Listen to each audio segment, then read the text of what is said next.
Let's keep the love going. The winner of our famed Story Slam, Karen Czarnik. Karen, let's give her a big round of applause. Come on, you can do better than that. Let's go.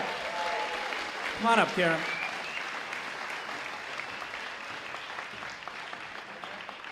How are you? I'm good. Thank you.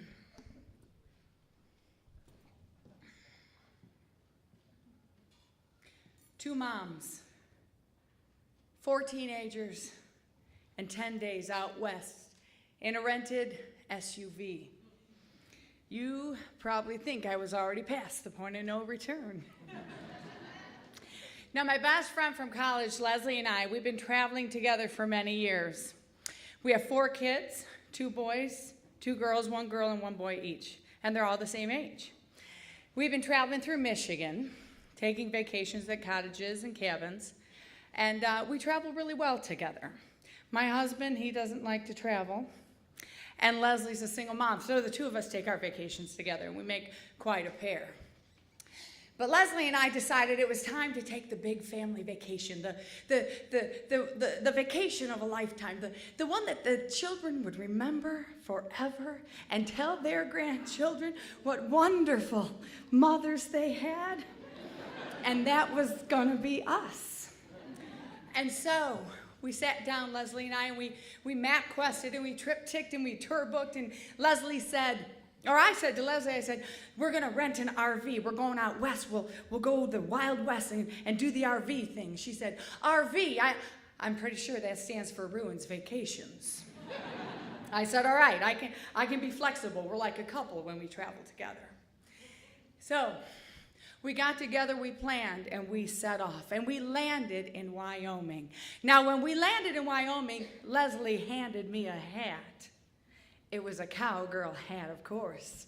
She put hers on her head, I put mine on my head, and I'm not sure what come over us. But suddenly we started a-talking like this. We just felt out there at home on the range, and there we were. Now, the funny thing was, people who lived out west, you know, the locals, they'd walk up to us and they'd say, hey, that's an interesting accent you got there. Where are you from? And we'd say, oh, well, we're from the South. Southern Michigan. Now, Leslie and I decided that we were gonna, for the 2-leg trek into Yellowstone Park, we were gonna rent ourselves a tour guide. We were gonna get out here again, and certainly our teenagers may never do this trip again. So for that 2-day thing, we're gonna splurge and we're gonna get ourselves a tour guide. And we were out west, and we were wearing our cowgirl hats, so we thought a handsome cowboy would do. A tall, full-shouldered Brad Pitt-esque kind of a cowboy. And we found Steve. Now, Steve was gonna cost us $80 for 2 days. We thought that would be a hell of a bargain. We took Steve and we mounted him on the dashboard of that sports utility vehicle. And then Steve spoke. Steve said, I see you have arrived at the gates of the Yellowstone National Park. This is an American must-see for all visitors. We figured Steve must have been from Southern Michigan, too.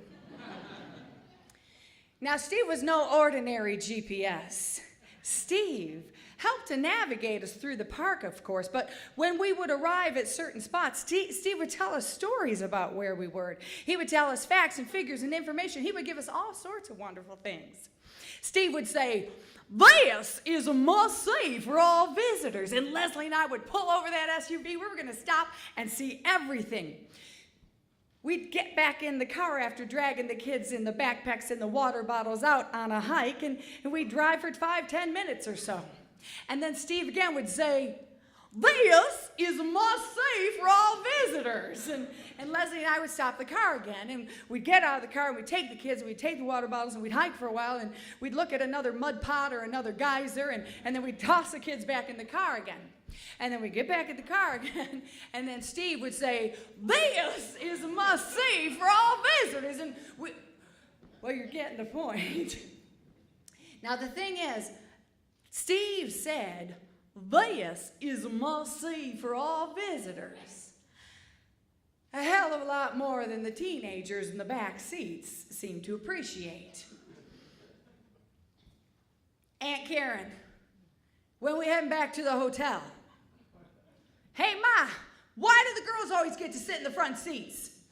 Aunt Karen, can we please just stop? Can we just get out of the car or can we just go back to the hotel? I had visions of my own mother. She would drive north on I-75. She'd keep her left hand on the steering wheel while she swung and hit every damn child in the back seat, not missing a one, a head or a leg. But we could do better than that, Leslie and I, and we traveled on. Now, we're about to get to the Boiling River. The Boiling River is a must-see for all visitors in Yellowstone Park, and it's the point where the cold mountain water meets the geyser activity coming up out of the ground, and it's like a jacuzzi and an ice bath all at once, and the kids were excited. Hey, Aunt Karen, I think we're going to get there real soon. Right. Please, can we get out of the car? Hey, Aunt Karen, I think that there's a parking spot over there. Ma, can we get out of the car? Why in the hell do the girls always get to sit in the front seat? I am really getting hungry. I got to pee. Karen, there's a parking spot right there. Ma, can you park the car? Would everyone please shut the hell up? We're trying to have the best goddamn family vacation ever! Now look out the window at something pretty and shut up!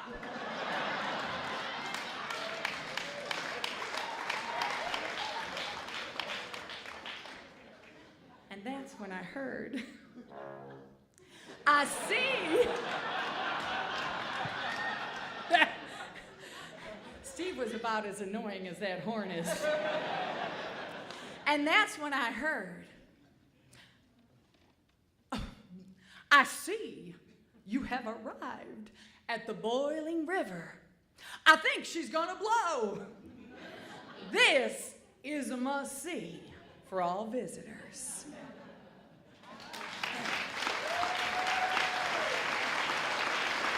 Karen, everybody, give her a round of applause. Come on.